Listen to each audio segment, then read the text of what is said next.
Ladies and gentlemen, episode 45 of the Talkin Shop podcast, brought to you by our Patreons, brand new ones, Shane Johnson and Michael Galvez. Thank you so much, our new Patreon supporters, for keeping the lights on here. That puts us at Michael Johnstone, Justin Sprague, Joe Matias, Ricky Alvarez, Pell's Law, Justin Brubelo, me Washin, Brad Smith, Jason Holzer, and our new ones, Michael Galvez and Shane Johnson. We love you. We thank you. And we're going to do a Zoom with you in the coming weeks. We're gonna light that up, just us, an intimate conversation where you throw some questions at us, and hey, we might throw some questions at you too, because we want to learn some stuff. But enough about me, James Lowe, aka Coach Ballgame. How about my partner in crime, Chad Chop? How you doing, Chopper? What's up, buddy? I'm doing great, and I'm excited to hear about some of your travels that you've had here recently. And really fun. Yeah, excited to get after it. Appreciate those Patreons. Really fun. Went to Hawaii with the girls last week. That's why we didn't have a podcast. Went to Waikiki. I was supposed to do a camp with Major League Baseball that got canceled, so we turned it into a family vacation, and it was so great because we needed that intimate, that personal, just us time. It's been a crazy summer. And my girls are Aubrey. Happy birthday today. She's 5 today. Add a girl, Aubrey James. Her and Avery's going to be 9. They're getting to that age when I'm not around, they miss me. And I'm sure you listeners you feel that when the kids get to a certain age and you're on that road trip or you're gone a few days, man, they miss it. They miss you. And man, it hurts. It stings. So to be able to build sandcastles and just go to dinner and wake up in the same hotel room with those gals. I mean, we had a great family time, and it really got me thinking, this is what life's all about. You find those people that you love, and you just hang out with them and have these great memories, these special memories that we made, building the sandcastles, digging holes, looking at turtles, and getting stung by baby jellyfish, and the memories that we'll never forget. So that's what it's all about. Build those relationships and make those beautiful memories. And I think you had a great memory you wanted to share with us, Chopper, about some hot dogs and hamburgers with some people that you've built a relationship with, right?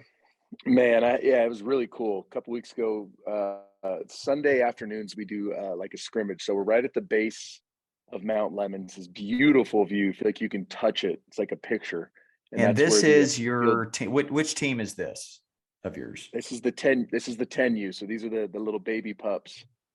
And one of my parents said, "Hey, is it okay? I'm thinking about just bringing down, a grill and some burgers and hot dogs and just kind of grilling out we do a scrimmage on Sundays and after church." And like, man, it's a great idea. What a great, thoughtful idea. So we've got TJ on the grill, just grilling out for everybody. And just, just the smell of the grill by the baseball field, that feels like so good. That's a little slice of heaven. It's so good. What a thoughtful, kind thing that he did. And everyone obviously loved it. And it was just, it was a little taste of heaven, a little slice of heaven right there. It did not get any better. So for our parents, if you've got the means, ask if it's okay to, maybe grill out during a practice. And it was really cool. It was really cool. It blew me away. You just feel so thankful that you've got parents like that. And that's what I thought. Right when you told me that story, it just made me think of like a family. You've built this family, and you play baseball. Yeah, you go to tournaments and you try and win tournaments. But way more important than that is you've built this family, and you're showing these kids what's important. It's not the trophy that we have to win. How about these moments that we have, and these conversations and these relationships that will turn into text threads when you're 40 years old and you're still hanging out with these guys? That's what's important. And every guest we've had on, I think back to Xavier Scruggs, it was about the relationships. Same with Tomko. It was about those relationships and the character you can have to help build those relationships that's what you remember at the end of the day, not how many wins you had. So good on you. That got me feeling real good in my heart. And Yeah. Well, that was par. That was well par done. for the course. Par for the course for the pups. And speaking of par for the course, I heard you had a little bit of golf experience yesterday. What do you got on that? So I played golf yesterday in a tournament in Newport Beach, beautiful place called Pelican Hill. And it was a fundraiser put on by Torrey Hunter and Gary Matthews Jr., very handsome, amazing baseball players that we need to get on the podcast soon. Yeah. And they raised money for the MLB Youth Academy of Compton. MLB has some youth academies all across the country, and I went to Houston and coached at their youth academy for the World Series. But they've got one in Compton here, and it is giving kids in underserved areas a chance to play the game. And a lot of these kids can play. And one of these kids spoke yesterday at the tournament in front of all the players. He wrote this beautiful, letter of how thankful he was for the youth academy and how much it's helped him become a great player, but more importantly, a great person. It really, really warmed my heart. And then in my group was my two buddies, Clark and Quinn, who bring their kids to my sandlots, and they've just been awesome friends for a long time.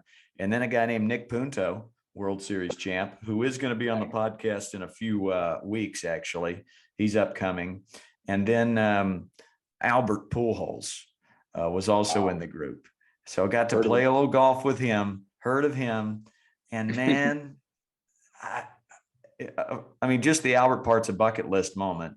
Um, but then when you watch that guy step up to a golf ball and you just see what the hands do right before impact and you hear the sound, I mean, he hits the he hits the ball so hard, and it's just this flick of the wrist at the very end that you're like, I've never been able to do that. I can Yeah. never do that. That thing that he can do with his wrists and with his hands.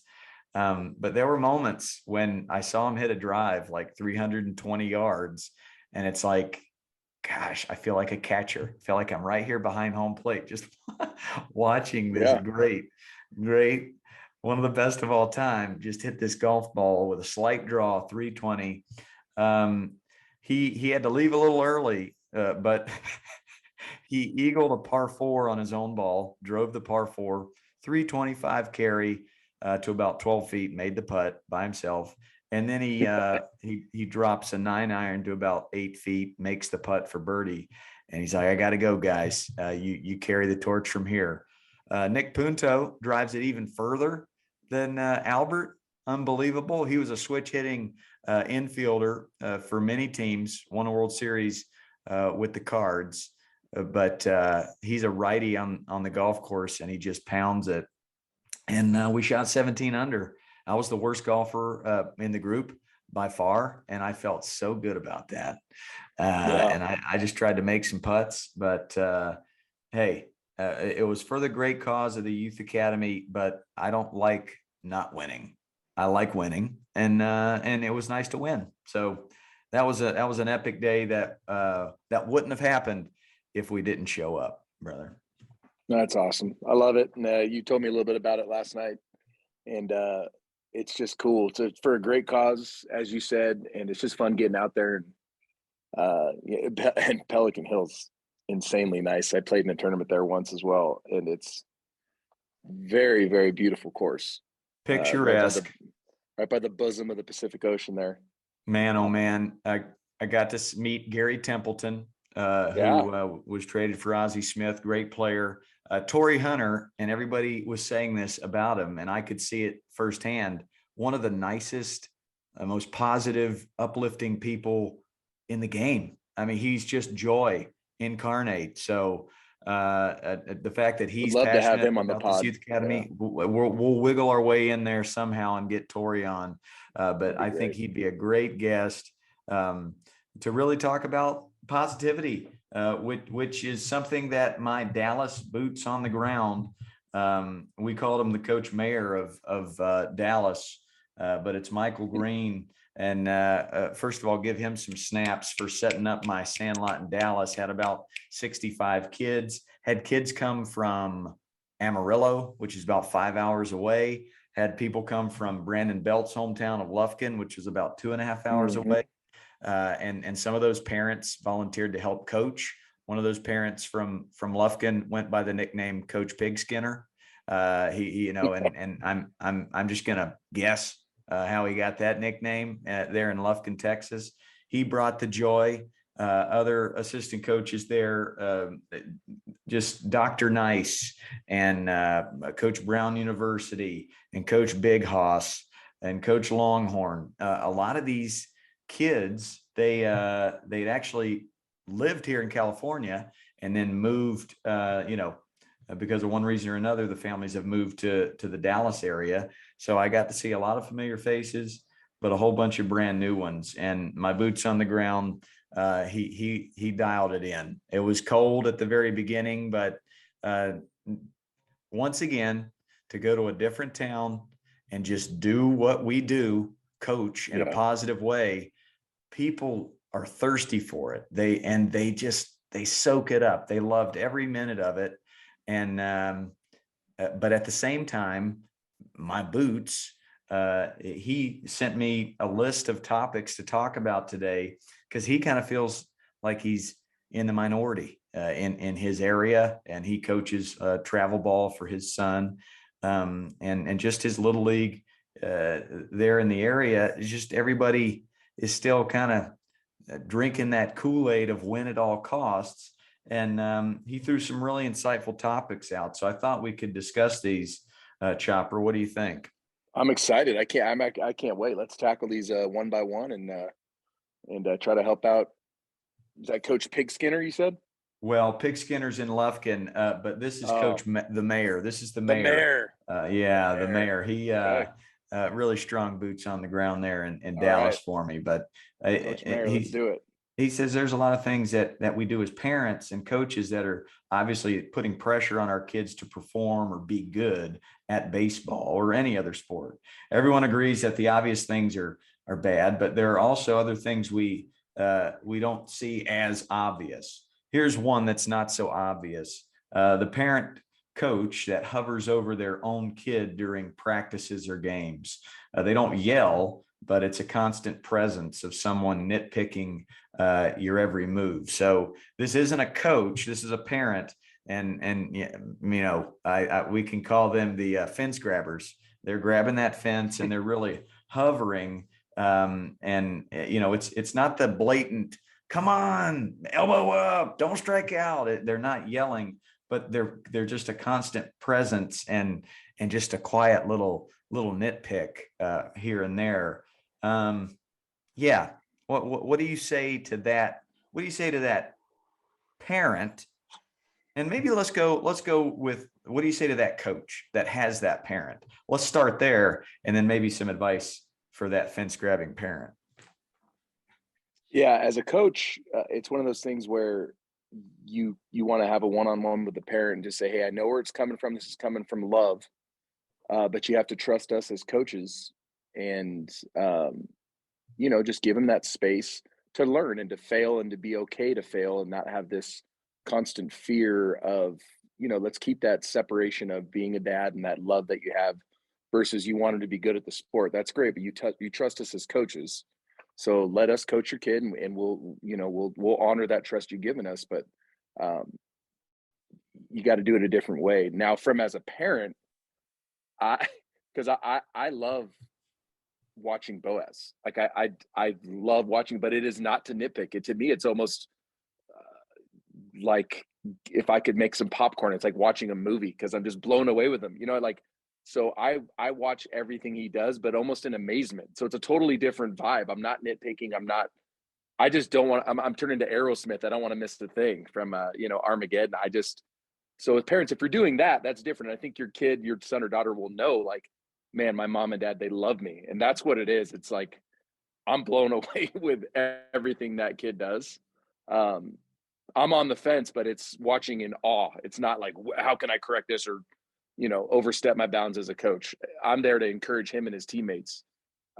So that's a different angle. So just make sure you're doing it for the right reason, but you got to trust your coaches and love your kid.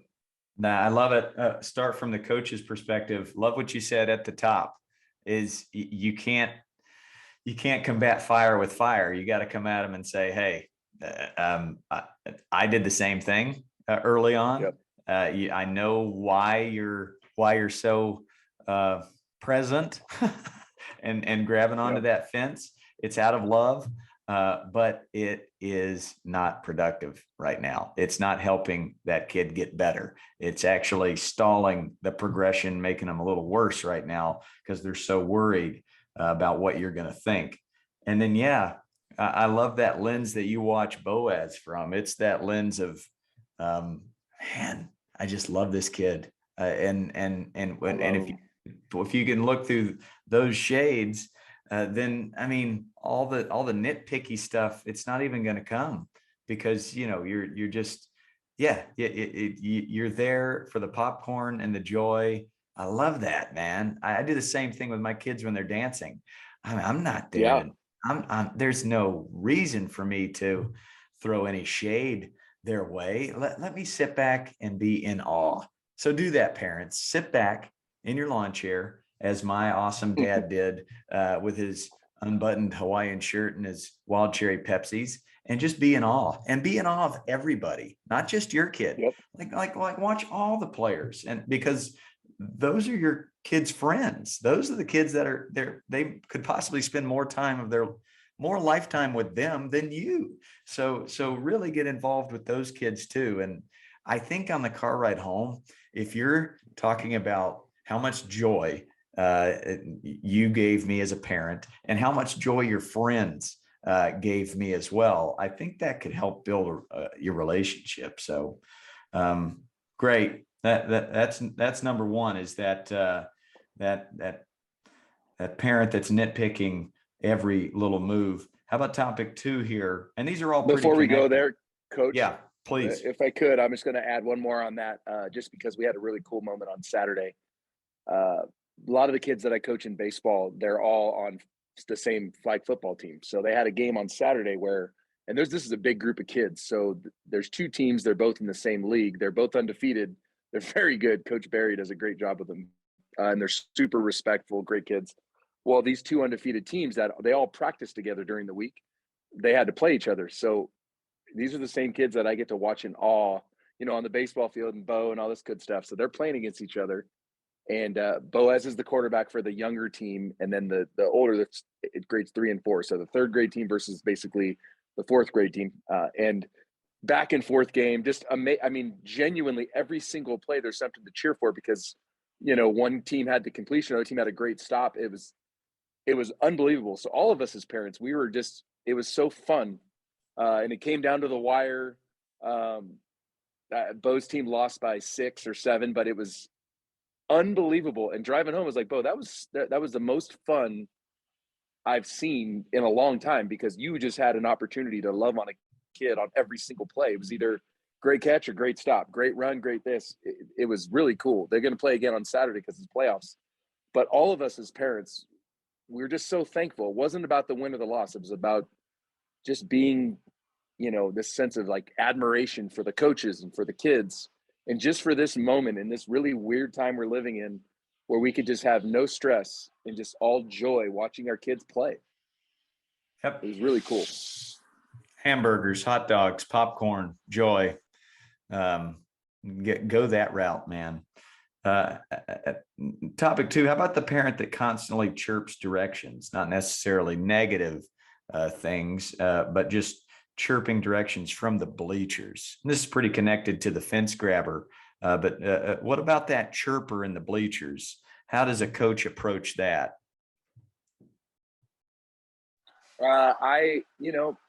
It's similar. I think it still has to be a one-on-one where you just talk to them about, hey, do you trust me? Do you trust us?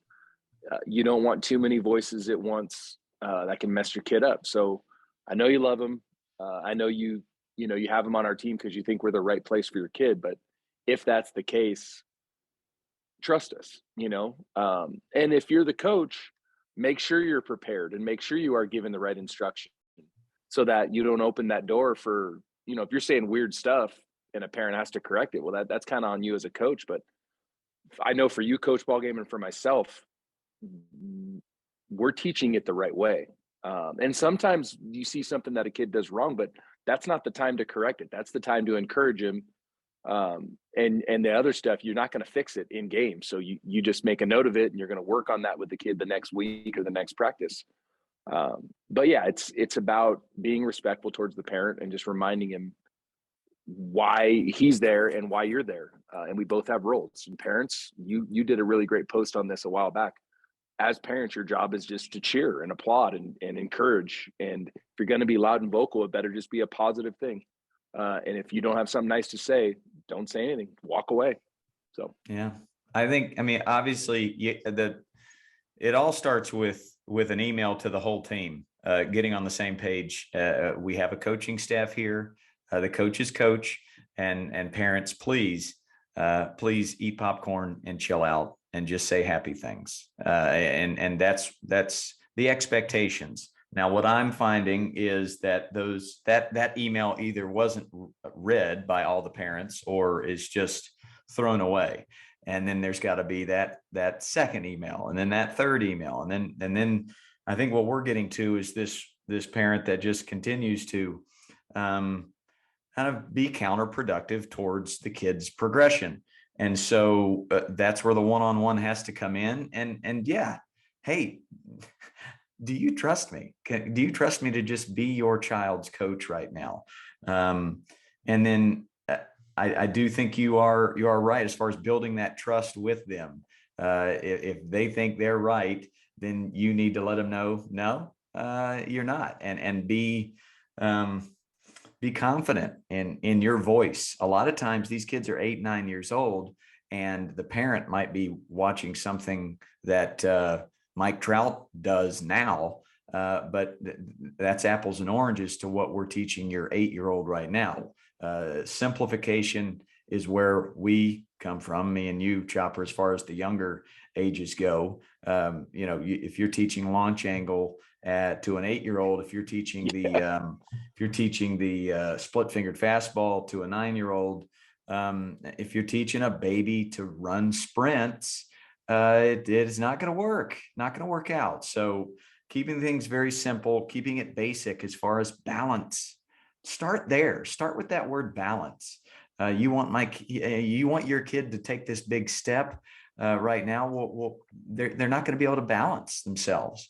You want your kid to be able to throw it 100 miles an hour. Well, their head is moving all over the place, and the cons are outweighing the pros. So I always say this too: if you're just spent as a coach and the chirper just keeps chirping, send them my number. I'll gladly have a right. chat with them. I would love to, and I've heard you say the same thing. But at the end of the day, you are going to have these parents that take out their insecurities, the as Nick Swisher said, the failures they had, and sometimes their mental illnesses out on a little league field or on a sports complex. That's just where they think their forum is to, and it should be in a therapy room with a therapist. But that I was playing golf with a 70-year-old in Hawaii, and I told him what I did. And he said, I grew up in the 60s playing baseball, and my dad was a drinker and a yeller, and he ruined baseball for me. And it made me think, this isn't a brand new problem. This has been going on forever. It's a problem that is so ingrained in, as far as I know, the United States. I don't know if it's going on in the DR. Albert, I asked him yesterday. He said, no, parents aren't crazy down there like here. But it's so ingrained. It's not a new problem. It's always been a problem. So for us to try and solve this problem that is a century old, I'm seeing why it's so hard to accomplish. But Well, Yeah. and now it's more concentrated too, because back in the 60s, every little league might have had one or two coaches like that. Unfortunately, that golfer's dad was him. But now all Yeah. of a sudden those quote unquote dads, they all joined club ball. So it's like Yeah. now it's this concentrated uh pot of overly intense, ill-advised emphasis on winning, when it's like I told my kids the other day, just this weekend, we were playing in a 15U tournament and we lost in a very difficult way. And they were all sad. I'm like, boys, I genuinely don't care about the outcome of these games. Like I every one of you guys has way more of these $5 fake plastic metal rings that you could ever handle. So understand what the goal is. The goal is to get better. The goal is to compete. And if we don't win, to learn. And if we do win, to win with honor and to win the right way and to win by playing catch and throwing strikes and running the bases smart and putting the ball in play. So it's like understanding what the goal is every time you go out on that field. And really, it was amazing how we lost. But you know what? I told my catcher, who's going to be just an absolute stud. He wants to go to Vanderbilt someday, and I think he has that chance. He's a freshman. And I told him, I said, hey, dude, like, as long as you learn from this and you see why you don't throw from your knees, because he threw from his knees a couple different times, and then he has an absolute cannon. But it's like, if we learn from that, we got better. I don't care that we lost. I don't care that we just got walked off. Great, good for them. Really cool for our opponents. They had a really cool moment. That's awesome. Now let's learn from it, but then let's get rid of it. We have another game right now. Understand that winning or losing is not the goal. The goal is to continue to improve so you can be at your very best when you're 18 if you have a desire to play college or pro ball. And then with my younger group, we don't ever talk about winning, ever. After every practice, I say, guys, I want you to know that I love you and I believe in you and you're fearfully and wonderfully made. Did everybody have fun today? And they all raise their hand and cheer. And it's like, good. That's our goal. Our goal right now is for you to have joy and passion for this game, because when you get older, if you don't have that foundation of joy and fun and passion, and man, I love this thing and this is what I love to do, you'll quit. You'll quit when you get to college, as you and I know, when it's no longer just fun, it's a business. And if you don't have that backdrop of like, this is what I love to do, even though it's hard, I love this grind, you won't do it anymore. So then we wasted all of our time, parents and coaches and kids, because we didn't Yeah. have the foundation of joy.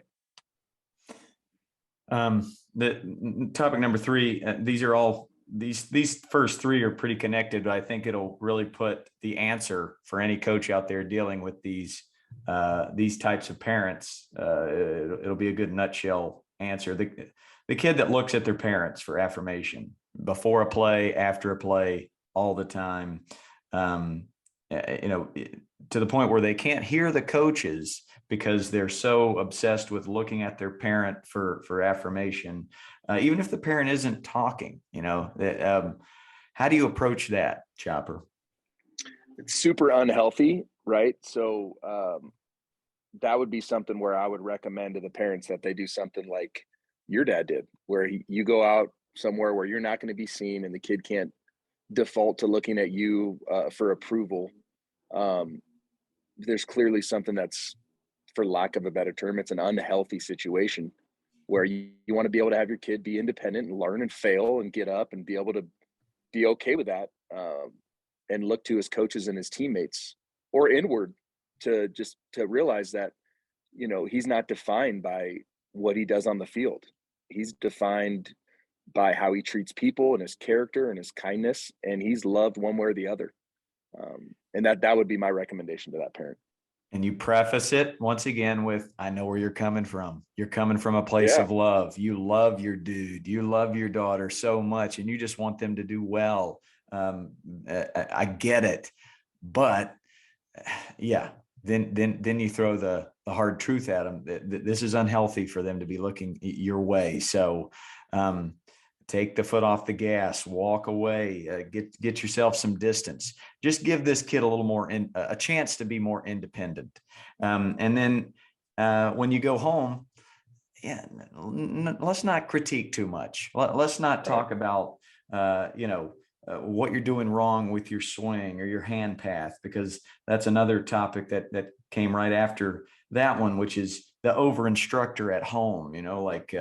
Yeah, you're not throwing your hands, or maybe you're explaining things that a 9-year-old, they can't their brain can't explain that to their body yet, and you're the coach trying to teach the simple things and wait till they hit puberty before they even start thinking about all these eccentric ways of swinging the bat or throwing the ball. But yeah, you're coming from a place of love, but just create a sense of independence for this child as best you can. And I think I've met some coaches in the past couple of weeks that they're like, this job's draining, and it's not the play, it's not the coaching, it's not the putting the lineups together, it's the parents, it's managing all the different personalities and all the parents that's so draining mentally for coaches. So I'm just here, and Chopper's here to give you parents and coaches just encouragement. It's that important of a job that we have, and if you see through this lens that we do, then hang in there, and you're gonna slowly see some changes. But that child coming back next year, and that child becoming a better person, man, that's the priority there. And if that means that you've also helped that father-son relationship at home, it's not so overbearing, and more from a place of love. Wow, that's the gold. That's the gold. Yeah.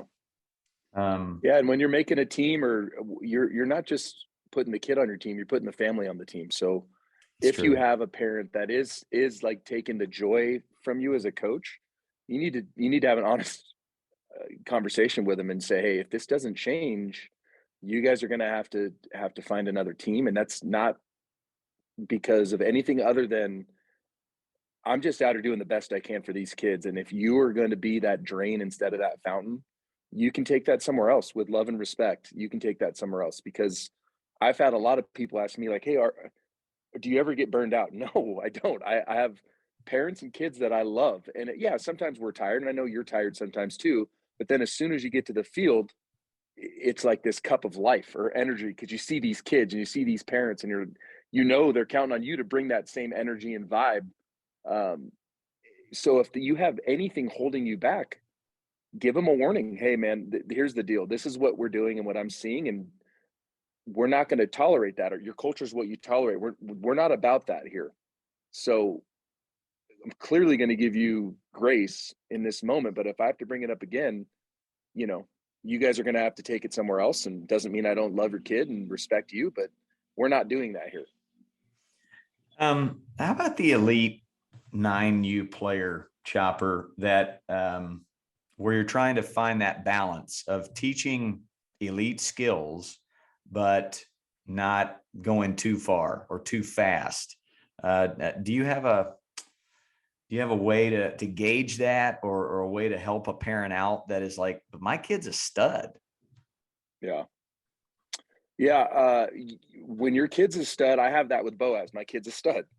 And he's going to figure it out. So as parents, it's like, oh, he can handle more of this, that, or don't focus on that. He's going to be where he's supposed to be. And I actually learned this from Bill Hasselman, who is currently major league staff with the Angels. And he's played in the big leagues. Great dude. His son went to UCLA, and I asked him that because I was working with my kid. And I was like, hey, Bill, what's one thing that you would have done differently when you were working with your kid? And I know he got to this high level, and he said, honestly, I would have been way easier on him, because I didn't, and he did look back, and his kid didn't love it sometimes. His kid didn't like it when him and his dad were working together. So he said, if I could have it to do over again, I would just focus on making sure that we had fun, because he's going to figure out wherever he's supposed to be, the talent that he has. He got to UCLA, and he would have got there whether I was hard on him or not. So don't be hard on your kids. And that was great advice. So for me with Boaz, I look at, are you being a good teammate? Did you have fun? Were you kind? How are you to your opponent? And thankfully, he's really good at that. But it's more about his heart, because he's a stud. So what? Great. That's awesome. I love it. Like I said, I get popcorn and try to I'm amazed by what he can do at this age. But more importantly, I love watching him pick up the flag for his opponent and go give it to him and help an opponent up, or a teammate, or encourage a kid when he drops a pass or a baseball or strikes out. That's what you should look at if your kid's a stud. Look at his character, because if he gets good enough, he's in the big leagues. He lacks character, he won't be there very long. Love that. I would just to add on, I mean, that is perfectly put. Like, he will figure it out. I do not need to teach him college level technique when he's 9, even though he's a stud. Now I want him to go swim. Now I want him to go play football. I want him to Yeah. go play soccer. I want him to become a well-rounded athlete and be around good people that's going to help build his character. Because you're right, he will figure that out. And when he's 17 and he is done with basketball, football, and soccer, and he's all in on baseball, then he's ready. All right. But yeah, you can't rush into this too fast. Well put. Well put there, my friend. Last topic here is the stress. Parents, they're stressing about this tryout that's coming up, and I'm totally gone from this. I don't see the travel ball culture, but I'm guessing there's tryouts, and you make the team or you don't at the age of 8, 9, 10 years old. But examples of what are we going to do if we don't make the team, or you know, we need to hit this many bombs in this tryout to make a certain travel ball team. You see a lot of it. I mean, you definitely see a lot of it as kids get into high school and go to college, but erase that. How about just this 9 and 10-year-old parent that is stressing over making a travel ball team? What advice do you have for that parent? And then maybe a coach that can sense that. Yeah, for the parents, make sure your kid gives gives great effort, has a great attitude, and is a good teammate. Because if he's doing all of that, that's going to catch the right coach's eye. You know, the coach that you want your kid to be playing for, he's going to notice that, and he's going to be like, "Dude, that's it. That's our culture. That's our vibe." He may not be the best kid on the field talent wise, but he adds to our club by who he is as a person. I love that. I just want to Yeah. stop you right there. The right coach. That's Yep. everything. I talked to Nick Punto yesterday. His dad is a legendary coach in Orange County, and Nick himself has done a lot of coaching with travel ball as well. And he's like, it is so hard to find the right coach, a great travel ball coach. They're out there, Yeah. but they're not. There's not many. So if that's your priority, to find the right coach, then yeah, then you're going to be leading your kid down that Brett Tomko rule Mhm. list of attitude and effort. Sorry to cut you off. No, I loved it, and that basically sums it up. I mean, you said it perfectly. That's it. So if your kid doesn't make it, but he brings all those attributes, that's a blessing. Like, okay, great. We got to go find another club with a coach who aligns with our culture and aligns with what matters to us most, especially at this age. So, and really, that shouldn't ever change if you're looking for a good coach or a high school or whatever the case may be. Who is going to uplift my kid, and he's going to put emphasis, like you do, Coach Ballgame, on what matters: kindness, character, resolve, effort, attitude, all these things that we know will set them up for success. Because vast majority of kids, spoiler alert to parents, they're not going to be in the big leagues, just like Nick Swisher said last week or a few weeks ago. That's not the reality. So how are you going to set your son or daughter up to be successful in life? Can they be a good neighbor? Can they have empathy? Can they show up with this joyful attitude every day, no matter what? And that's what matters. And then, you know what? If they do make it to the bigs, awesome. But they're going to be great big leaguers who are charitable, like Justin Turner, and they're winning the Roberto Clemente Award. And they're going to make an impact on this world in a positive way, and not just be in the big leagues and be out and do nothing to help others. I think just to button this whole thing up, most of the people right now that listen to this podcast are coaches that are dealing with these kind of issues. So just to recap the whole deal, as Chopper said at the top, approach it from a place of love, and see the best in that parent as you approach them for a one-on-one. Hey, I see it. I see what you're doing, coming from that good place of love. But let's have a chat. Let's chat about why I think it's not working. And then if the problem continues, then man, just do your best to be that family therapist until it's too much, until it's keeping you up at night and you're just too spent. And then you have to cut the cord if need be. If this is just too draining on your life and this team of yours, then just have that conversation. We're just at odds here, and this is not the best fit. Um, do the best you can, but I hate to say goodbye to anybody. I've never had to at my sandlots because people kind of know what they're getting into when they sign up for my gig. It's joy, it's popcorn, it's hamburgers, it's laughter, it's fun. I mean, last night we played a Roberto Clemente game with a kickball. The kids hit the kickball, and then it became kickball. So you got the bat. We all shared one bat.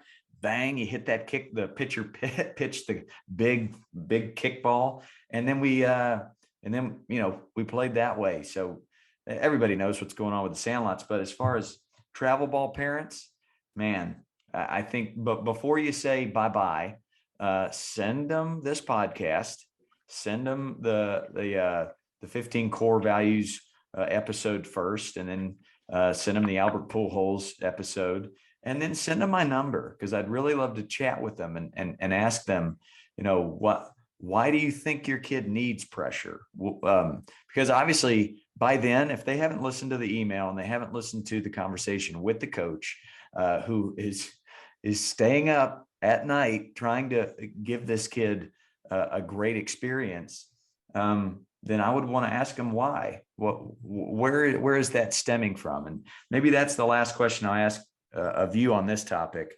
is what do you say to the parent that completely disagrees with our message, wholeheartedly thinks that the louder I am and the more pressure I put on that kid, the better human being and better player they'll be at the end of the day? I respectfully disagree, and you're welcome to feel that way. You're not going to be a part of my culture. You're not going to be a part of our culture as the people that are in my circle. Even my son's basketball coach, we really don't have time for basketball. We just don't. There's 4 kids. There's a lot going on, and Debbie, even when we got asked to be on this team, she's like, "We're going to say no, right? We can't do that." And I said, "No, we're absolutely going to say yes, because he's a great coach, and it's a great family, and I think it's going to add to Boaz. I think it's going to add to who he is as a teammate and a person, and it's the same culture of this like kindness and character and joy, and I want him to be around as many, fatherly figures as I can, where that can just continually be, brought up to him about, hey, be kind, be nice, have fun, give effort, have a great attitude, fail but get back up, and try again." And I was listening to this coach last week, and he was talking about how if you miss 99 shots in a row, what should your next thought be? That next shot's going in, and he's just like encouraging these kids. That's what you got to have, if the heart matters, if it's win the heart at all costs. So as parents, seek that out. Don't seek out a win-loss record and just say, well, yeah, he's tough on my kid, but look at the results he gets. So what? Great. They win a lot of 12-year-old tournaments. Very cool. I won a ton of games at that age. I don't remember any of them. So yeah, to get back to your question, I respectfully disagree. It doesn't mean I don't respect you, and you're entitled to your own opinion. I just don't agree with it, and I'm not willing to put that in my sphere of influence. Love it. And coaches, don't ever let the one parent bury you or defeat you. You will never be defeated. You have given every ounce of your effort, more than enough, more than is asked for, to help this kid have a great experience. And sometimes you just have to cut your losses and know your boundaries. This happened to me. I'll close up shop with this. I'm in Dallas, and I posted this video. It's on the Instagram and TikTok at Coach Ballgame, of the origination of a nickname. I'm in a team meeting. I'm teaching a certain lesson. Had a few kids that just kept being loud, slightly disruptive. It was after I made this loud noise. I was talking about catching and how I was afraid of the ball. And sometimes if my brother would throw me the ball and I'd say, "Ah," And then a couple kids just kept on mimicking that sound. Well, there was this one kid just dialed in with a team meeting pose, not saying anything, just listening to every word. So I immediately thought, wow, that's a scholar. I bet he loves school. So I asked him, what's your favorite class in school? And he said, math. So his nickname was mathematics. At that point, I gave him a baseball card and I said, yeah, you fire me up, dude. You were listening so quietly to every word I said. You were not being disruptive. You were being very respectful. I appreciate that. So I want to give you this baseball card. So there's that. Instead of focusing on the negative, which I definitely did 20 years ago, the two kids that were being loud, I would disregard the 52 that were being quiet and totally, put my energy into those two kids and waste a bunch of time. Instead, I've learned this from great mentors, I focused on the positive and I rewarded the positive. What did that do? The two negative, the two disruptive, they saw it. They wanted to be mathematics. They want to get that baseball card. So they learned a lesson. They're going to do better the next time. But at the same time, I engaged those two kids who are rambunctious. They're not the quiet type. I engaged them with that sound that I made. So I hit them right in their comfort zone which was humor. And even though they were being disruptive, at least they were engaged. That might be the only thing they remember is that funny sound I made when I was afraid of catching the ball. And maybe they'll come back or try out for Little League next year because they were engaged and they didn't have this coach that just buried them. So I wasn't weak. I was kind, but don't, what's the saying, Coach? Don't mistake my kindness for weakness. Exactly. There was no weakness there. And there were moments where I had to go up and whisper to the kid, I'm going to have to separate you from this kid if you keep on talking.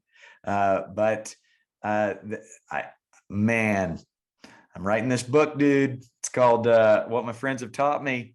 You're in the book. Another one of my mentors is in the book. And I just wrote his page.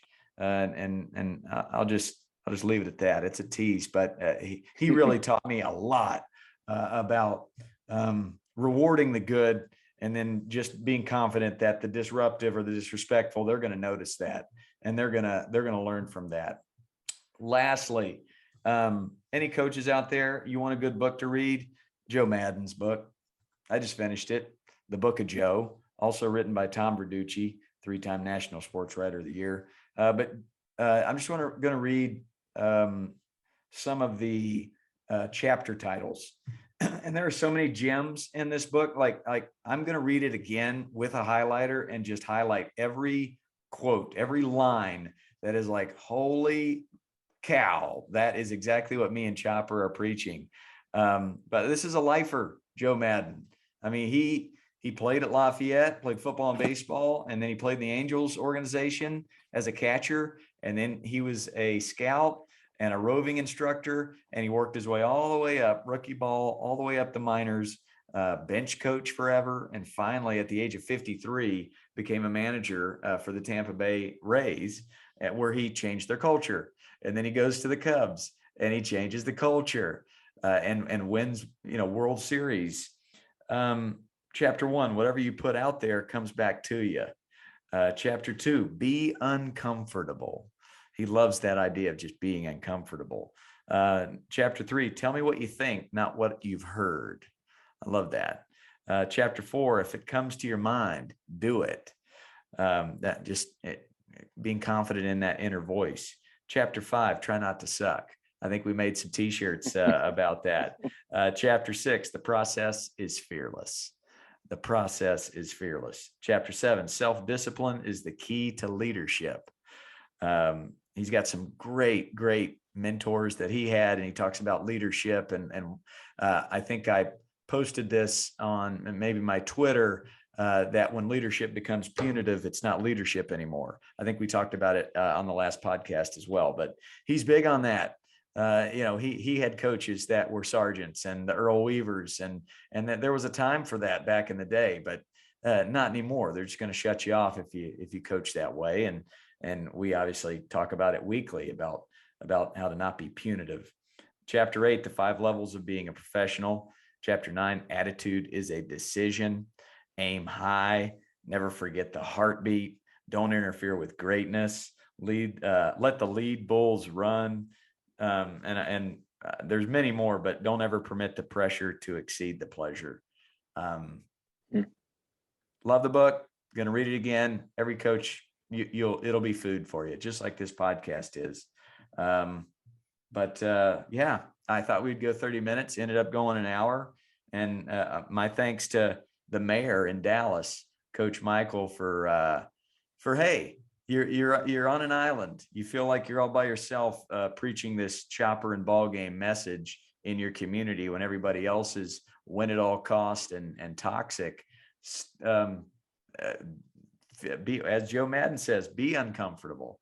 Be a leader, not a follower. So good on you, Michael. And to all the other coaches out there, the Texies and the Jamies and the Tomcos and the Swishes, that, you're on that island of positivity. Feel comfy there, right? You're a game changer, right? Yeah. Oh yeah, no doubt. I mean, when you're doing it right, because you feel alive, like you and I talk about all the time. It's a fountain of life when you go to the field and just encourage. It's that simple. There is no losing. It's winning and learning, and it's something that I look forward to every day. And yeah, it's great. I loved it. I saw that video that you posted, and I loved it. And it was brilliantly done. So if people haven't seen it, go look at it, because you didn't even flinch at the kids that were kind of mocking that sound that you made. You just spotted out mathematics and confidently thanked him and gave him a baseball card and gave him a nickname. And you rewarded the positive. And then those other kids, they're gonna fall in line, or they're not. And if they keep going, you'll address it, like, if you have to. But oftentimes as coaches, instead of yelling and screaming and making a scene and embarrassing those kids, find the one that's doing it right and thank him for doing it right. And then 9 times out of 10, the kids that are being loud and just being really, truly disrespectful, unintentionally or not, they'll stop and you'll be fine, or they won't stop. And then you'll have to address it with a warning. Oftentimes under your breath, one-on-one, hey guys, I need you to stop. Like, you got to listen. It's really that simple. I respect you when you talk. It's time for you to respect me. I loved how you handled it. Came from 19 Yeah. times of doing it wrong, or 190 times of doing it wrong, and then learning from it. But I've learned that the loudest kids, when you get quiet, the more quiet you get towards them, the better they respond. So try that with those rambunctious ones that just won't stop. Right. And it's then tough. You feel better. Yep. You feel better as a coach, because you didn't berate a kid whether they deserved it. No, dude, like you lost your cool. Yeah. And so that was good on you, dude. That didn't surprise me when I saw it. That's who you are. And you and I both, through failure, we've gotten to a place where, we're getting it right more often than not. And there's still exceptions, and we still have to kind of circle back and say, hey, I didn't handle that the best, and be honest and open with our evaluation of ourselves. And then we just try to not let it happen again. And it's come full circle with the disruptive parent and how to deal with the disruptive parent. Go to that quiet place. Same thing. I think they're going to hear you a lot louder if you're, if you're coming from that place of love. I understand why you're playing in the dirt right now or yelling right now. I get that. But hey, this is how we do things. And just slowly but surely build that culture, man. Build up that culture of positivity. I'm good, man. Another weekly segment. We got some really good guests lining up. So dial that in. And for our Patreon supporters, be on the lookout. Probably in the next podcast we do, we'll let you know when we're going to set up that Zoom meeting where we can all just have a nice cup of coffee, a meeting of the minds, and talk coaching and parenting, because it brings me life Albert once again yesterday, hey, you still doing that podcast with Chopper? Like, he thinks about this podcast, Right. that guy Yeah. thinks about this podcast because he got a lot out of it. He got a lot of joy from it. And he's got kids as well that are playing sports. So, man, oh man, always good to be with you, Chopperoo, You're and the best. Tommy Gold along for the ride as well. You're always on my mind, Tommy Gold, and on all of the listeners' minds. Let's be honest. They love you, brother. Yep. That's it. Awesome. Well, we'll see you Have a next great week. week. Happy Thanksgiving week next week. We'll give thanks for all the things of this year next week on our pod. But thank you again, listeners. Continue to what, Coach? Got to rake every day. And you gotta keep on banging.